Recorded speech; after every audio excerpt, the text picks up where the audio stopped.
Hello everyone, welcome to Win Academy. हम आज बहुत ही इंपॉर्टेंट चैप्टर की बात करने वाले हैं और आज का जो स्टार्ट कर रहे हैं हम लोग 21 डेज चैलेंज। देखिए 21 डेज चैलेंज क्या है, इसमें आप पार्टिसिपेट करते हैं तो पूरी तरह से 21 दिनों का जो प्रोग्राम है हमारा वो बहुत ही इंपॉर्टेंट होगा और यह कंटिन्यूसली 21 दिन तक आने वाले वीडियोज़ होंगे जिसमें अलग अलग तरीके से आपको बताया जाएगा, कुछ सिखाया जाएगा जो कि आपके बेसिक्स जो हैं कि बहुत ही स्ट्रॉन्ग हो जाएगा। ठीक है, तो हम जानना चाहेंगे इस तरह से कि किस तरह से अलग अलग 21 डेज़ में अलग अलग चेंजेस जो कि आपको आएगा, आपके पास में चैलेंजेस आएगा और 21 डेज़ में अलग अलग तरीके के प्रोग्राम हैं वे आपके पास में आएंगे, अलग अलग तरीके से चैलेंजेस आएंगे, उसको फेस करना है। इस सारी चीज़ों को आप फॉलो करते हैं तो आपके 21 डेज़ में आपकी जो बेसिक्स हैं बहुत ही स्ट्रांग हो जाएगा। तो आप देख सकते हैं जो कि आपको आने वाले किसी भी एग्ज़ाम्स में बहुत ही हेल्पफुल कर सकता है। तो आइए स्टार्ट करते हैं। सबसे पहले हमारे जो आज के वर्ड्स हैं, सबसे महत्वपूर्ण जो शब्दावली है, आज का जो वर्ड्स होगा शब्दावली जो कि बैंकिंग से रिलेटेड वर्ड्स हैं जिसमें आप लोगों को यहाँ पर फुल फॉर्म यहाँ पर मिलेंगे, प्लस उसके इसमें अलग अलग एक्सप्लेनेशन मिलेंगे, साथ ही साथ उसको कुछ टास्क दिया जाएगा जिसमें आपको करना होगा। ठीक है, तो आइए स्टार्ट करते हैं। सबसे पहले जो है वर्ड्स हैं, कई सारे वर्ड्स हैं जिसको हम लोगों को देखना है। इसमें देख लीजिए सबसे पहले एटीएम। ये क्या होता है ATM? HDFC, NABARD, NPA, KYC, ठीक है, क्रिशिल और आईएफएससी और इस तरह से जो कोड होता है आईएफएससी कोड कहते हैं, नेफ्ट, एनईएफटी और इस तरह से सिडबी और आईडीबीआई। इस तरह से हम अलग अलग वर्ड्स को देखेंगे। इसके बाद हम कुछ टास्क भी देंगे, ये भी हमको समझना है। ठीक है, तो आइए समझते हैं। देखिए सबसे पहले देखें तो इसमें एटीएम क्या होता है। एटीएम जो होगा आपका ऑटोमेटेड टेलर मशीन। ठीक है, क्या हो जाएगा? ऑटोमेटेड टेलर मशीन को एटीएम कहते हैं और एटीएम जो कि एक तरह से बैंकिंग से रिलेटेड वर्ड्स हैं। इसमें देख सकते हैं ये किसी भी प्रकार की कैश गिवर होता है, कैश देने वाला होता है। ठीक है, तो इस तरह से मशीन होता है, यह इलेक्ट्रॉनिक प्रकार का मशीन होता है, इलेक्ट्रॉनिक के माध्यम से यह संचालित होता है। ठीक है, तो किसी भी बैंक के थ्रू आप क्या कर सकते हैं, इसे कनेक्ट करके अपना रुपये क्या कर सकते हैं, गिव कर सकते हैं, ले सकते हैं। साथ ही साथ में इस सिस्टम का टेक्निक ऐसा है कि आप पेमेंट भी कर सकते हैं। तो इस तरह से जो सिस्टम ऑटोमेटिक टेलर मशीन जिसे कहा जाता है एटीएम कहते हैं, इसका फुल फॉर्म है। इस तरह से आप देखेंगे तो एचडीएफसी जो कि बहुत इंपॉर्टेंट है। एचडीएफसी का जो फुल फॉर्म है हाउसिंग डेवलपमेंट फाइनेंस कॉर्पोरेशन। ठीक है, क्या हो जाएगा? Housing development finance corporation. इसमें आपको हाउसिंग डेवलपमेंट से रिलेटेड जो भी हाउस के निर्माण के लिए आपका क्या किया जाता है, इसमें फाइनेंस किया जाता है इस कॉर्पोरेशन के द्वारा। ठीक है, तो ये इंपॉर्टेंट है। लोन प्रोवाइड करने वाली जो एचडीएफसी जो बैंक है इसे माना जाता है, याद रखना है इसे। इस तरह से आप देखेंगे नाबार्ड। क्या है नाबार्ड? नाबार्ड एक ऐसा बैंक है जो कि रूरल क्षेत्रों पर यह लोन प्रोवाइड कराने वाली संस्था है। ठीक है, इसका जो फुल फॉर्म है national bank for agriculture and rural development. क्या हो जाएगा? National bank for agriculture and rural development. इस तरह से जो नाबार्ड का फुल फॉर्म है याद रखना है, बहुत इंपॉर्टेंट हो जाता है।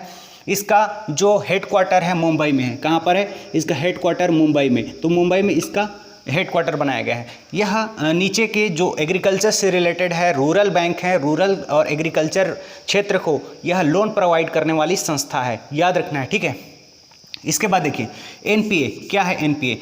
एनपीए मतलब होता है नॉन परफॉर्मिंग एसेट्स। क्या हो जाएगा? Non performing assets. Non performing assets का मतलब होता है कि ऐसा जो परफॉर्मिंग नहीं कर पा रहा होगा। एसेट्स मतलब कि वो संपत्ति जो कि एक्चुअल में नहीं है। ठीक है, जैसे मानकर चलिए कोई भी व्यक्ति है, लोन ले आ रहता है और कुछ समय पर वह पटा नहीं पाता है, वो पेमेंट नहीं कर पाता है, वो जमा नहीं कर पाता है, तो वह क्या हो जाता है, वह कुछ समय के पश्चात में 3 माह के पश्चात में एसेट्स के रूप में, नॉन परफॉर्मिंग एसेट्स के रूप में वह तब्दील हो जाता है, जो कि बाद में वह लोन प्रोवाइड मतलब नहीं कर सकता है। उसको बाद में जो बैंक है वो देता भी नहीं है, लोन नहीं देता है, लेकिन ये एसेट्स जो होता है नॉन परफॉर्मिंग एसेट्स कहलाता है। ठीक है, तो पिछले कुछ समय में आप देखेंगे नॉन परफॉर्मिंग एसेट्स की जो मुद्दे थे बहुत ही हाईलाइटेड था। तो नॉन परफॉर्मिंग एसेट्स हैं, ये नॉन परफॉर्मिंग एसेट्स हैं जिससे बैंक दिवालिया भी हो जाता है, कई बार ऐसा देखने को मिलता है। ठीक है, इस तरह से हो सकता है।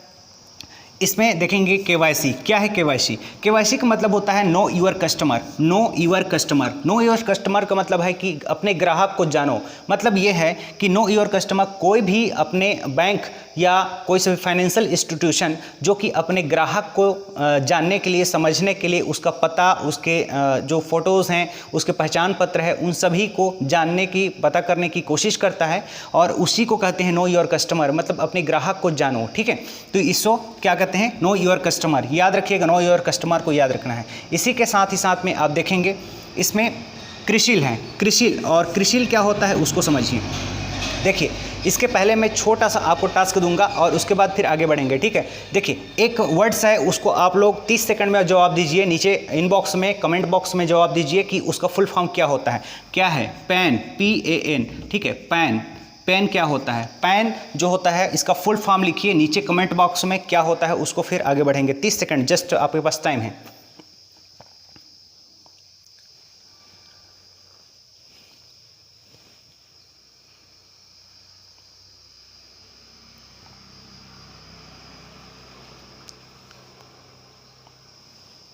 चलिए, समय हो गया। पेन, पेन क्या है इसके बारे में आपको जानना है। पेन इसके नीचे में लिख लिए होंगे आप लोग, इसका कमेंट बॉक्स में, उसको हम लोग लास्ट में चर्चा करेंगे या फिर इसके बाद में नेक्स्ट वीडियो में इसको बताएंगे, ठीक है। इसके बाद देखिए क्रिशिल, क्रिशिल का जो है इसे क्या कहते हैं? क्रिशिल जो है credit rating information service of India limited, ठीक है। क्या हो जाएगा इसका? क्रिशिल। क्रिशिल मतलब credit rating information service of India limited. तो इस तरह से जो क्रिशिल है इसका फुल फॉर्म है। यह क्या होता है? क्रिशिल जो होता है एक तरह से क्रेडिट रेटिंग एजेंसी है जो कि इंडिया में स्थापित किया गया है। और यह क्रेडिट रेटिंग एजेंसी जो कि बहुत इंपॉर्टेंट है, इसको संदर्भ में देख सकते हैं कि भारत में किसी प्रकार के फाइनेंशियल जो कि आयात इस तरह से इंस्टीट्यूशन लेन देन होता है उसका क्रेडिट रेटिंग का एजेंसी जो एक तरह से क्रिशिल का कार्य करती है। इस तरह से जो क्रेडिट रेटिंग एजेंसी है भारत में बहुत महत्वपूर्ण है, इस तरह से इसे ध्यान रखना है, क्रेडिट रेटिंग एजेंसी, ओके, क्रिशिल। इसी तरह से आप देखोगे एक है IFSC। क्या होता है IFSC? देखिए, IFSC जो होता है बहुत इंपॉर्टेंट है। इसमें आप देखोगे IFSC को कहते हैं, IFSC एक तरह से इंडियन फाइनेंशियल सिस्टम कोड। क्या कहते हैं इसको? Indian financial system code. INFSC मतलब क्या होगा? इंडियन फाइनेंशियल सिस्टम कोड मतलब क्या होगा कि कोई सा भी एक तरह से कोड होता है जो कि विशेष बैंक के ब्रांच शाखा के लिए होता है, ठीक है। किसी भी बैंक के शाखा के लिए एक विशेष प्रकार का IFSC कोड होता है और हर प्रकार के अलग अलग शाखा के लिए अलग अलग IFSC कोड होता है, ठीक है। तो एक जो बैंक होता है दूसरे बैंक में कोई सा भी फंड ट्रांसफ़र करना रहता है तो ये IFSC कोड की ज़रूरत पड़ती है। IFSC कोड से के द्वारा इससे क्या हो जाता है, किसी भी NEFT के माध्यम से किसी दूसरे बैंक में ट्रांसफ़र किया जा सकता है, ठीक है। तो ये IFSC कोड जो होता है वह हर बैंक के शाखा में अलग अलग शाखाओं में होता है। हर शाखा की एक अलग IFSC कोड होती है और यह जो बैंक का IFSC कोड होता है 11 डिजिट में होता है। कितने? 11 डिजिट में, याद रखना है इसको, 11 डिजिट में यह IFSC कोड होता है, ठीक है। तो इस प्रकार से देख सकते हैं। एक नेक्स्ट है जो कि नेफ्ट, NEFT। NEFT क्या होता है? NEFT मतलब होगा कि national electronic fund transfer, national electronic fund transfer. NEFT का मतलब हो जाएगा, इसका मतलब ये होता है कि किसी भी एक बैंक के शाखा से किसी दूसरे बैंक से ट्रांसफ़र किया जाता है, ठीक है। कोई सा भी फंड एक बैंक से किसी दूसरे बैंक में यदि ट्रांसफ़र किया जा रहा है इलेक्ट्रॉनिक मीडिया के थ्रू या ई-वे के थ्रू, ठीक है, तो इस तरह से क्या हो सकता है, नेशनल इलेक्ट्रॉनिक फंड ट्रांसफ़र के माध्यम से कर सकते हैं, ठीक है। NEFT की ज़रूरत पड़ती है। तो इस प्रकार से किसी एक बैंक से दूसरे बैंक में ट्रांसफ़र किया जा सकता है। ये सारे इंपॉर्टेंट हैं। इसके बाद नेक्स्ट है सिडबी। सिडबी क्या होता है? सिडबी से पहले मैं एक वर्ड से देता हूं आपको, उसे उसके फुल फॉर्म लिखिए आप, क्या है उसका मीनिंग क्या होता है, उसके फुल फॉर्म आप नीचे कमेंट बॉक्स में लिखें, याद रहेगा, आप लोग बता सकते हैं। ADB, ADB का मतलब क्या होता है? ADB, ADB का फुल फॉर्म बताइए, नीचे कमेंट बॉक्स में लिखिए। ADB क्या होता है इसके बारे में बताते हैं। आपके पास कुछ समय है, जल्दी बताएंगे आप लोग।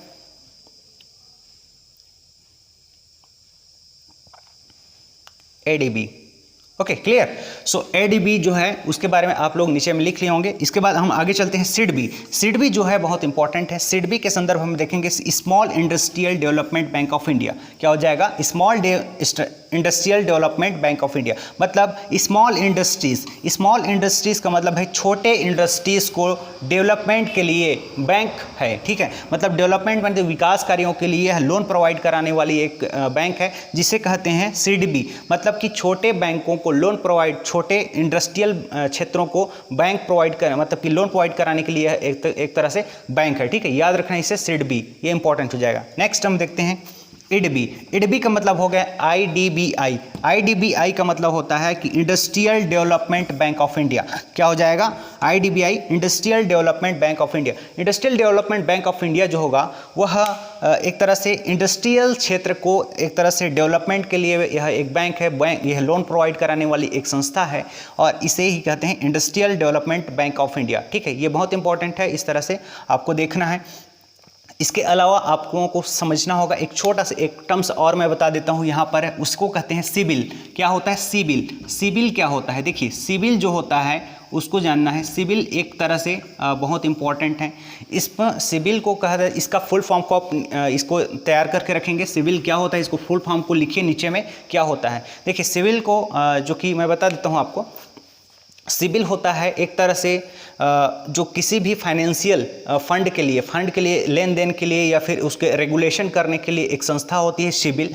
और सिबिल जो होगा वह किसी भी फंड के लिए किस प्रकार से जो लोन प्रोवाइड कर रहे हैं, कोई भी व्यक्ति किसी भी व्यक्ति को लोन प्रोवाइड किया जा रहा है तो वह लोन सही व्यक्ति को पहुंच रहा है या नहीं। यदि सही भी व्यक्ति को पहुंच रहा है तो वह सही तरीके से सही समय पर वह अपना क्या कर रहा है, लोन को प्रोवाइड एक तरह से पेमेंट कर रहा है कि नहीं। ठीक है, तो ये सारे चीज़ों का देख रेख करने वाला होता है सिबिल होता है। सिबिल स्कोर होता है, सिबिल स्कोर देखा जाता है किसी भी व्यक्ति का। यदि किसी व्यक्ति का सिबिल स्कोर अच्छा रहता है उसको दोबारा लोन प्रोवाइड किया जा सकता है। तो इस प्रकार से सिबिल जो कि एक इंपॉर्टेंट है, जो कि बैंकिंग वर्ड से रिलेटेड है। Clear? So that is the very important for all of us. ठीक है, और हम सभी इसको देखते हैं। आगे भी जो नेक्स्ट जो टास्क होगा उसके बारे में चर्चा करेंगे। जो नेक्स्ट है, कल हम मिलते हैं बहुत ही नए और एक स्पेशल टॉपिक को लेकर के आएंगे। और इस तरह से जो 21 दिन तक बने रहेंगे तो 21 दिन में हम नए नए तरीके से नए नए वर्ड्स को, की पॉइंट्स को सीखेंगे। ठीक है, तो हमारा जो बेसिक है बहुत ही स्ट्रांग हो जाएगा और इस तरह से आने वाले समय में हम बहुत ही अच्छे से अपने आप को मैच्योर्ड फील करेंगे इस वाले सेक्शन पे। ठीक है, क्लियर? सो आज के लिए इतना ही रखते हैं। Thank you so much to all of you.